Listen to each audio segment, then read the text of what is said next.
A paz do Senhor Jesus a todos. Olha, é um prazer inestimável estar aqui, porque é a minha casa.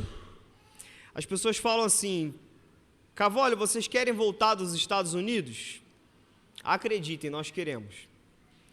Lá é maravilhoso, não tenho o que dizer. É um lugar incrível, é difícil até de explicar, mas a nossa casa é aqui. Eu tenho falado com o paizão que quanto mais o tempo passa, mais eu tenho entendido que uma frase de uma pessoa muito importante chamada John Wesley faz muito sentido para a minha vida: o mundo é a minha paróquia. E eu tenho entendido que o mundo tem sido a nossa paróquia. Cada vez mais isso tem ficado claro para mim. Mas é interessante que todo aquele que vai, existe um ponto de partida para ter ido. Uma vez sentado nesses primeiros bancos, o paizão me perguntou: você se imagina como itinerante ou alguém local? Ou seja, você imagina que seu ministério vai ser para fora ou você vai ser numa igreja? Eu falei: eu não faço a mínima ideia. Eu não tenho a mínima ideia de como vai ser. Eu só sei que aqui é a minha casa.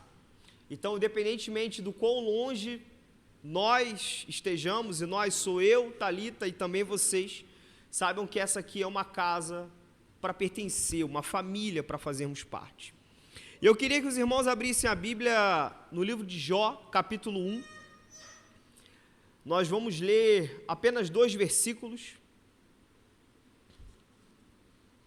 Jó, capítulo 1, versículo 7.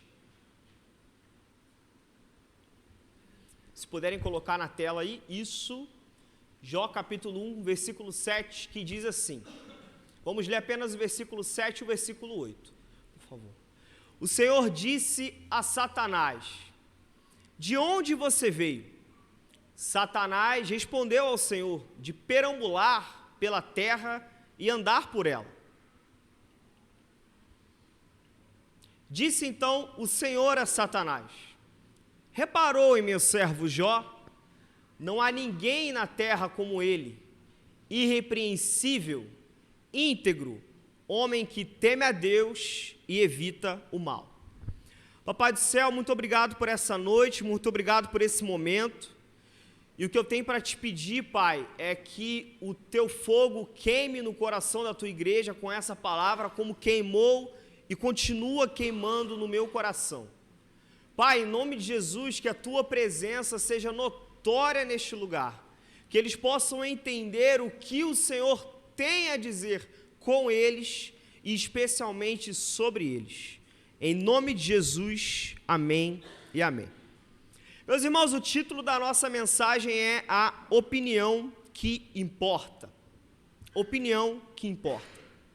Eu acho interessante o livro de Jó de modo geral, primeiro porque é um livro que tem 42 capítulos contando a história de um homem.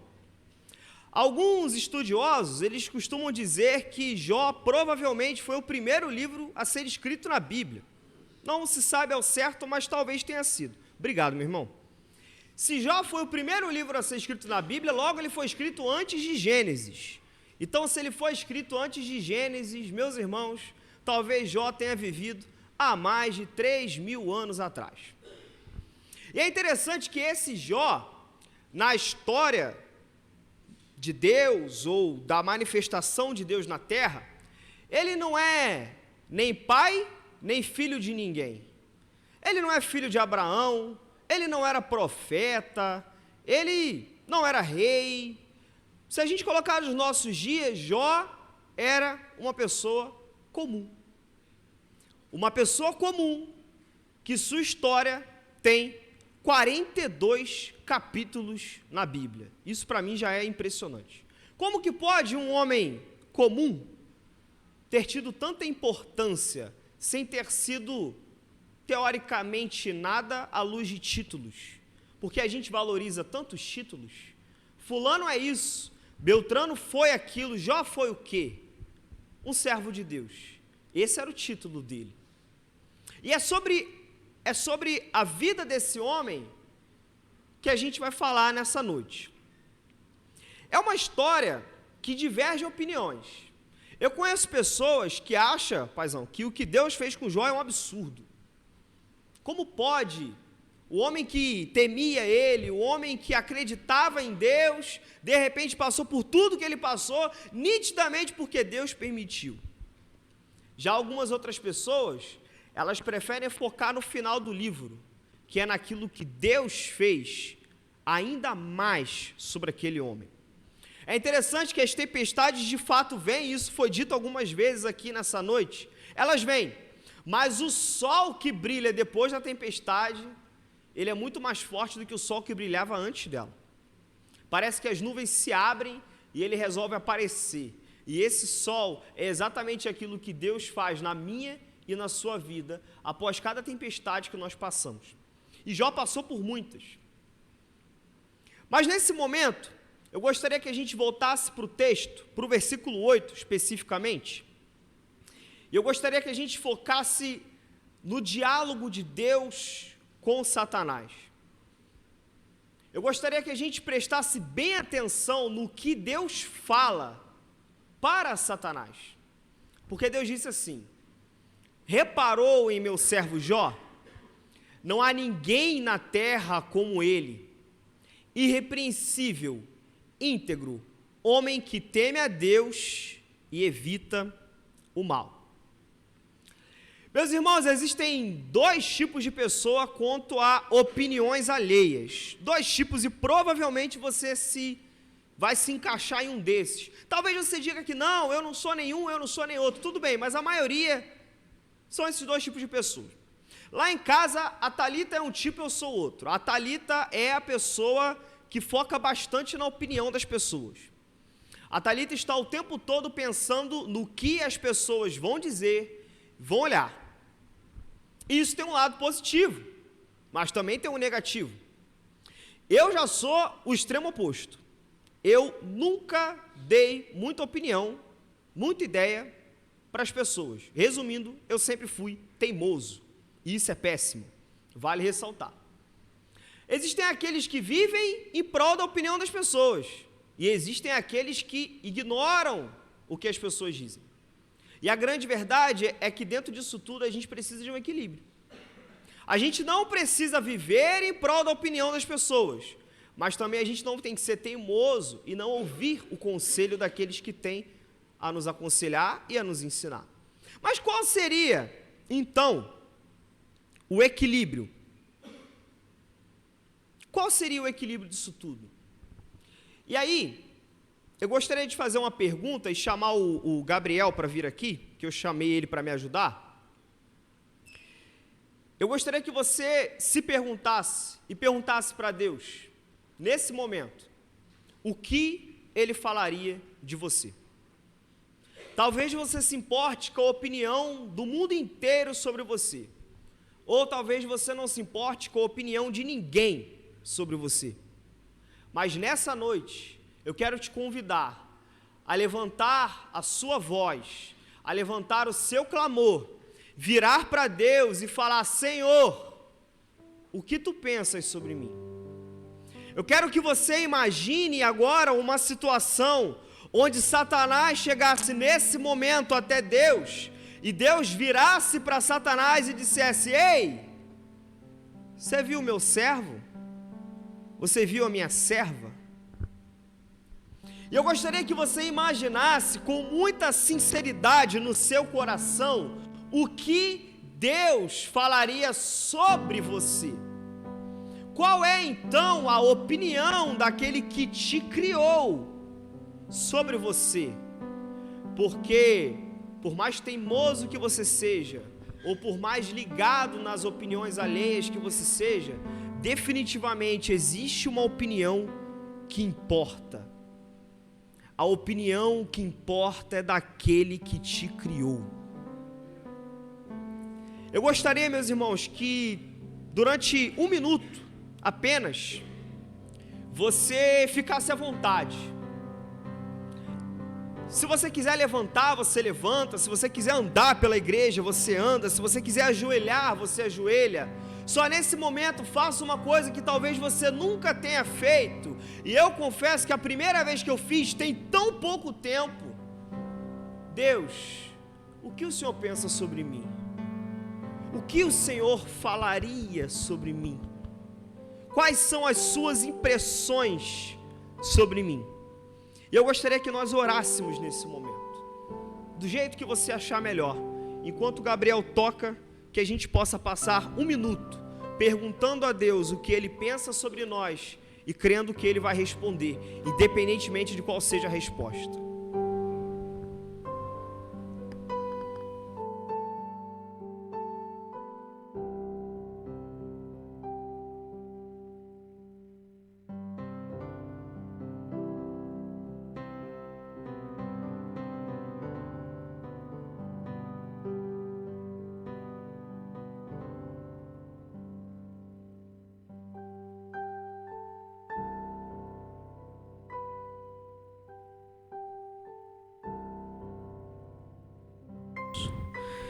Senhor Deus, nós estamos agora, Pai, levantando as nossas orações a Ti, Senhor, e perguntando, Senhor Jesus, o que Tu pensas sobre nós, Pai?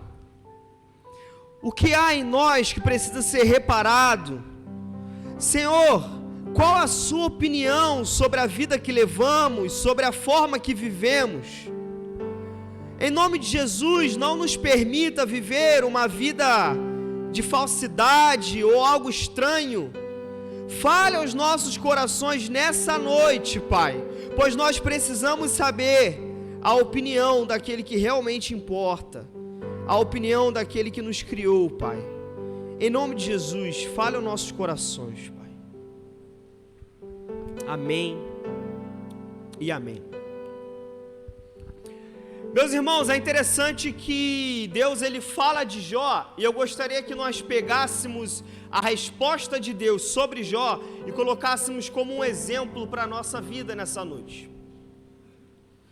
A primeira coisa que Deus fala sobre Jó é que não existe homem nenhum igual a ele. Deus está falando que Jó é único, não há ninguém igual a Jó. E é interessante que não se sabe quantas pessoas existiam naquele momento, mas se Jó vivesse nos nossos dias, existiriam mais de 7 bilhões de pessoas além de Jó. E dentre 7 bilhões de pessoas, Deus decidiu falar de Jó, porque Jó era único. É interessante que você também é único. Independentemente da vida que você leve, independentemente de qual esteja sendo a resposta de Deus para o seu coração, você é único. Deus ele criou você do seu jeito, e Ele criou você mesmo sabendo que você tem inclinações. Mesmo sabendo que o seu corpo, a sua mente, tendencia a cair para um lado, o Senhor Jesus te considera sendo único. Ele tem um plano para você, porque Ele te pensou e planejou. Por mais que os homens possam não planejar tudo que fazem, Deus não é pego de surpresa nem mesmo com a sua tempestade, nem mesmo com a sua adversidade. Não há como nós colocarmos uma pegadinha e simplesmente surpreendermos Deus. Ele fez você e você é único. Assim como Jó, você é único. E além de ser único, Deus fala que Jó é um homem irrepreensível.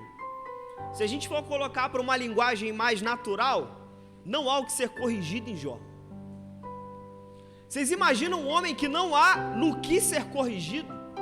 Não há nada para ser consertado, não há nada para ser reparado. Tudo que ele é e tudo que ele faz parece ser correto. É um homem 100%, como pode isso? É isso que Deus fala sobre Jó.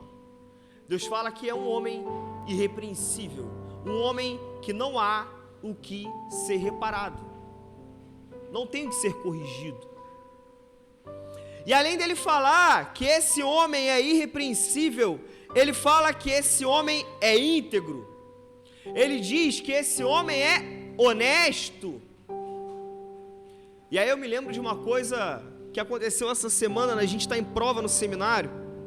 Meus irmãos, com toda a humildade do mundo, eu já fiz outra graduação, eu já estudei em alguns lugares. O paizão falava para mim que o seminário era difícil, mas eu não acreditei nele. O buraco é muito mais embaixo do que eu pensava. E é difícil mesmo. Muito difícil. E aí, uma aluna, uma colega de classe falou que como o professor não é um bom professor, ele não explica direito, ela tinha total direito de colar na prova. Ela tinha o direito de colar porque ele não era um bom professor. E aí eu fico vendo como que a nossa honestidade é colocada em xeque, em prova, em teste, durante vários momentos da nossa vida. Parece que uma coisa justifica a outra, um erro justifica o outro. Se alguém agiu assim comigo, a minha reação é agir daquela forma, por mais errado que seja. Mas Senhor, eu tenho um motivo para ser assim, eu tenho um motivo para agir desse jeito. Eu fiz isso porque o fulano fez primeiro. Quando a gente é criança, a gente briga na escola, e aí quando vão falar, a primeira coisa que a gente diz, mas não foi eu que comecei, foi ele. Nunca é você que começou a briga, sempre foi outro que começou a briga. A gente sempre tem um motivo, e é interessante que a honestidade costuma ser um pecadinho, uma coisa que a gente não percebe. Colar numa prova não é um problema. Talvez não voltar num comércio sabendo que o troco está errado não é um grande problema, é uma coisa simples, não vai fazer mal a ninguém. Parece que o único pecado que há é matar alguém. Se você mata alguém, tudo bem, fora isso, passa batido. Mas é interessante que não é isso que Deus fala sobre Jó. Deus fala que ele era um homem íntegro, que ele era honesto. E ele continua. Ele diz que Jó era um homem que temia a ele. Ele falou, o homem temente a Deus, o homem temente a mim mesmo. Algumas pessoas confundem temer com medo. Gente, temer não é ter medo, são coisas diferentes. É respeitar a ponto de obedecer incondicionalmente. Eu fico pensando, eu não sou pai, eu não tenho filhos, mas eu acredito que se não todos os pais, a maioria diria que morreriam pelos seus filhos. Seriam capazes de pular numa bala para salvar os seus filhos. E eu me lembro de Abraão, que temia tanto a Deus a ponto de obedecê-lo incondicionalmente, que era capaz de entregar o seu filho em oferta a Deus. Se existe um homem capaz de entregar o seu filho em oferta a Deus, e talvez o maior amor que o ser humano conheça em terra seja o amor de um pai para com o seu filho, temer a Deus é obedecer incondicionalmente, mesmo que seja insano para a nossa cabeça, para a nossa realidade. E Deus, ele tem te chamado para temê-lo a ponto de obedecê-lo incondicionalmente. Ele tem te chamado para crer nele, mesmo que as coisas não façam sentido. Ele tem te chamado para seguir de forma que não tenha o menor sentido.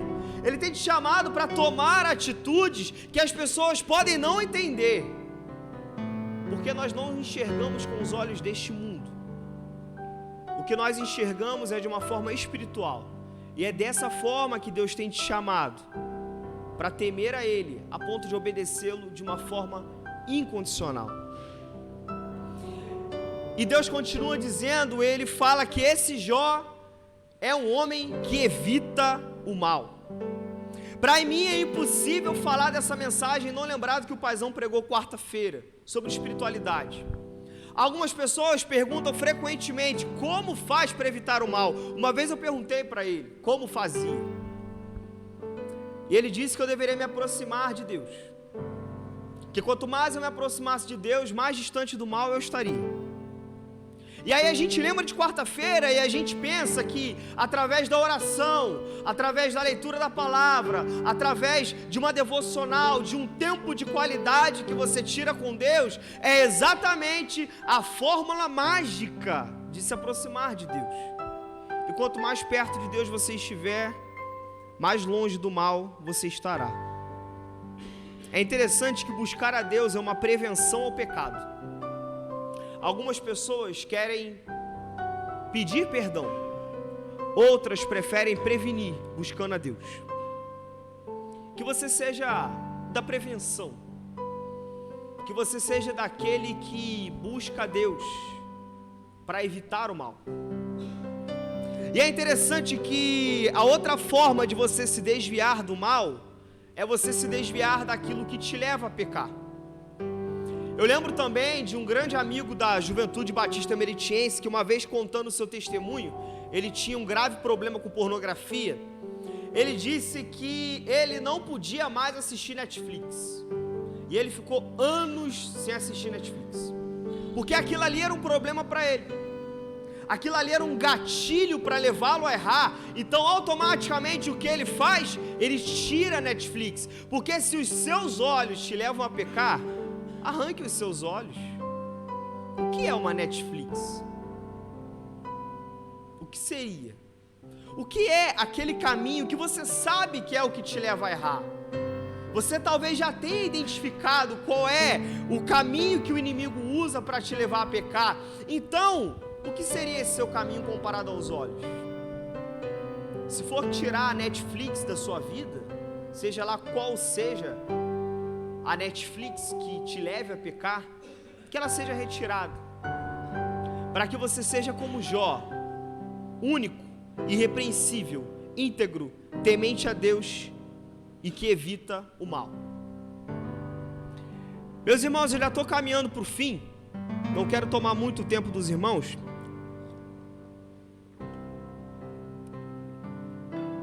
mas eu acredito que Deus, Ele tem que conversar com você sobre algumas coisas. Eu acredito que você precisa ouvir mais nesse momento do que falar. Está no momento de você abrir os seus ouvidos e ouvir o que Deus tem a dizer sobre você, porque a opinião dele importa. Nesse momento eu queria que você esquecesse o que você é na terra, seja aqui nessa igreja ou seja lá fora. Não importa se você é o chefe ou a chefe da sua família, não importa o cargo que você exerça dentro ou fora dessa igreja, porque não importa nesse momento o que as pessoas vão pensar. Não importa também a sua e a minha teimosia, que acredita que não tem que ouvir nada, que sempre está no caminho certo e que não há erro em nós. O que há nesse momento é um Deus bondoso, que te ama a ponto de estar falando no seu coração, de que Ele tem que te dizer quem você é para Ele. Porque a partir do momento que Ele disser quem você é para Ele, será o momento que você começará a entender o que de fato precisa ser mudado, o que de fato precisa ser corrigido, o que de fato precisa se tornar íntegro, honesto. E eu queria te fazer, diferente do comum, eu queria te fazer 4 convites nessa noite. E queria chamar, é o Ministério de Louvor, o grupo que vem agora, a banda. Por favor, se puderem já subir. O primeiro convite, meus irmãos, é que talvez você tenha ouvido essa mensagem e você esteja aí pensando que a opinião de Deus não tenha sido tão boa como você gostaria que fosse. Você chegou à conclusão que, sim, todos nós temos que melhorar, mas você chegou à conclusão de que você precisa melhorar. Você precisa mudar. Você precisa corrigir alguns pontos que Deus pensa sobre você. O primeiro convite é para você. Talvez a opinião de Deus não tenha sido tão boa. Talvez você precise conversar com Ele sobre o que Ele fala, sobre o que Ele pensa sobre você. O segundo convite é que talvez você nunca tenha testemunhado a sua fé através do batismo. Talvez Deus tenha virado nessa situação hipotética que a gente criou e tenha dito: tá vendo meu servo? Tá vendo a minha serva? Ele até diz que me ama, mas ele não se batizou até hoje. Por algum motivo ele não testemunha a fé dele por mim em público. Por algum motivo tem algo que o prende, tem algo que é maior do que o amor dele por mim.